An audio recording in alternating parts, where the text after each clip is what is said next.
We humans are territorial creatures like many other mammals, and we've demonstrated this throughout history by waging wars to conquer land and exercise power over it. This is nothing new. We all recognized this perpetual reality.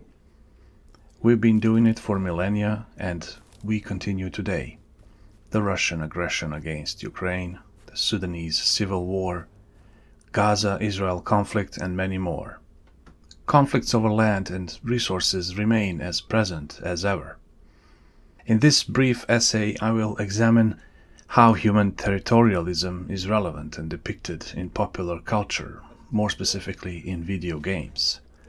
While doing so, I want to explore the themes of power and isolation, but more specifically the player's intimate sense of dominion over space and time within the universe of a video game. There are many titles I could include as an example, such as Civilization, Age of Empires, Rise of Nations, Far Cry series, and Empire Earth. However, I'll focus on just one, Generation Zero. The human obsession with territorial control has been explored in video games for decades. In the world of open-world gaming, few titles capture both the thrill of domination and the eerie dread of isolation as effectively as Generation Zero. Developed by Avalanche Studios, this post-apocalyptic first-person shooter takes place in an alternate history version of 1980s Sweden. Humanity has nearly vanished, and hostile machines now dominate the countryside. You rarely see another human being. While the game's premise is compelling on its own, what truly sets Generation Zero apart from many other similar games is how it makes me feel, not just as a survivor of some vague catastrophe, but as a quiet master of a vast and hauntingly diverse, captivating landscape. And that land is beautifully rendered. There are stunning vistas, dramatic mountains and open plains, dark and foreboding forests, and picturesque villages, sometimes perched by the sea and other times nestled deep in the woods. The game doesn't just show a version of a possible world, it invites you to inhabit it. But why is this human obsession with territories and control of land significant for this essay's topic? Dominic D.P. Johnson and Monica Duffy-Toft write in their article Grounds for Hope, the evolutionary science behind territorial conflict, that territorial disputes are more likely to lead to war than other types of dispute, more likely to lead to recurrent conflict, and more likely to result in high fatalities if war occurs. Areas regarded as homeland are particularly volatile and violently contested. This can certainly be said about Northern Ireland, Palestine, Nagorno-Karabakh, and Kosovo, being real examples of human conflicts. The sobering truth is that interstate territorial conflicts are on the rise. The concept of homeland and fighting for land is very much visible in the video game Generation Zero. While this game is a compelling example of digital conflict in which humans are on the brink of being annihilated by mechanical invaders, it is also fascinating to explore how it depicts humanity's countless attempts at restoring control over land in their fight against a vastly superior invader. From the very beginning, the player is dropped into a massive, detailed, and eerily empty environment. Hills roll into forests, coastal towns lie abandoned, and bunkers sink into the ground like forgotten secrets. The map doesn't just stretch far, it feels enormous, yet that massive scale never feels overwhelming. Instead, it creates a slow-burning sense of ownership. As you explore, scavenge, and survive, you begin to assemble a mental map. Eventually, what was once a cold and unfamiliar landscape becomes a place you recognize and understand. You begin to know the land, from a specific hilltop to a certain stretch of forest or a quiet lakeshore. We move from the so-called fog of ignorance to the known and charted land. There is no terra incognita here. I mean, the player is not aware of all the lands in the game at the very beginning, but on a philosophical level, the player knows what needs to be done to accomplish the major goal.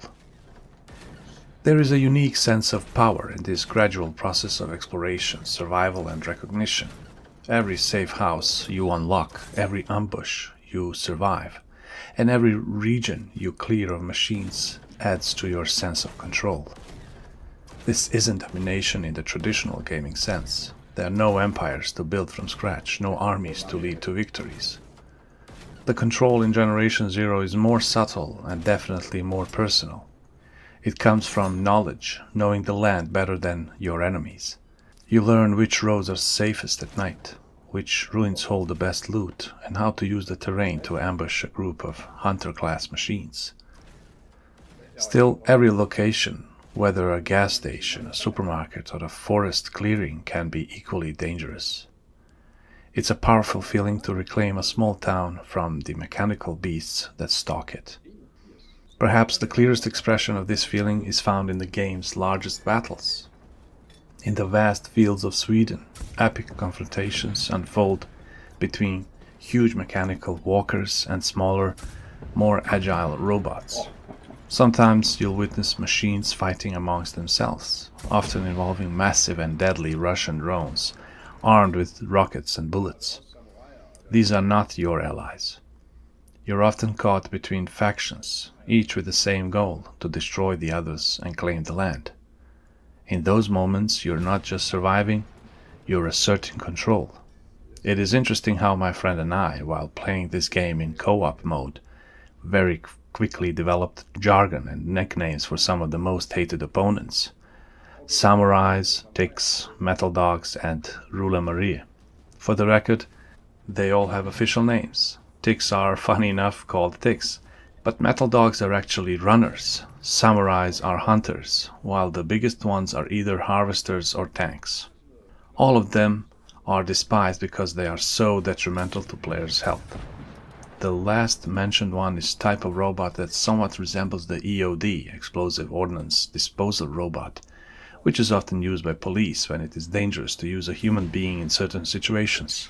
In Denmark, that type of robot is called colloquially Rule Marie.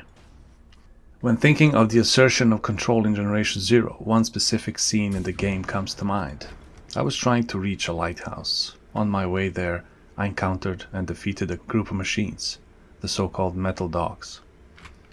I passed several police vehicles with fallen officers around them, searched for supplies, and continued toward the lighthouse, which stood only about 100 meters away. Climbing to the top, I looked out across the landscape.